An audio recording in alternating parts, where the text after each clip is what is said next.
The purpose of this sprint was to find the happy path, as they call it, for a voice app, making sure that the conversation follows a natural and quite human sort of flow. Which ankle did you hurt? My left ankle. I am sorry to hear that. Give me a moment while I check availability in both your calendars. Working with a super interdisciplinary team was great because we got to sort of have the best minds on this project. And I think one of the outcomes was Joris, our technical lead, sharing this program in which you can like press buttons and it reads out sentences. But then Rachel, our other design teammate, she was like, okay, how do we make this seem like it's a device? So we literally got a stool, printed out a Google Home device on top of it, and I was sitting behind it pretending to be a machine. When did it happen? Yesterday, 5 p.m.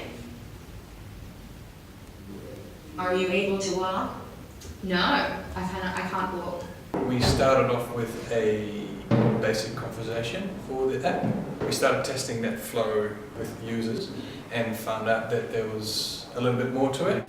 Would you like me to inform anyone in your contacts about your appointment details? No, that's okay. I'll send them a text later. Thank you. Sorry, I didn't get that. No, that's okay. Thank you.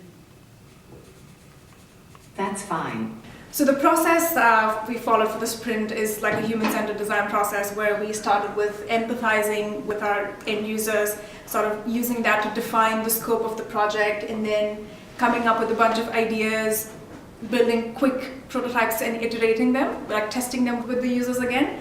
All of these things sometimes happen simultaneously in one day, and so one day was probably just talking to users, so we had to improvise a lot. Kia ora, how can I help?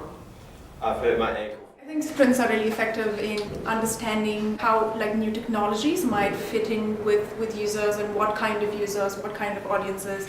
And it also helps design teams understand what are some potential roadblocks in the future for this technology. So I think these sprints help you do that in a quick, short time box period, 5 days. It's effective because you start with an assumption, you test your assumptions, change those, update those before you start building. So the actual building process was fairly simple. I think something as unique as this could only come with like different minds in the room.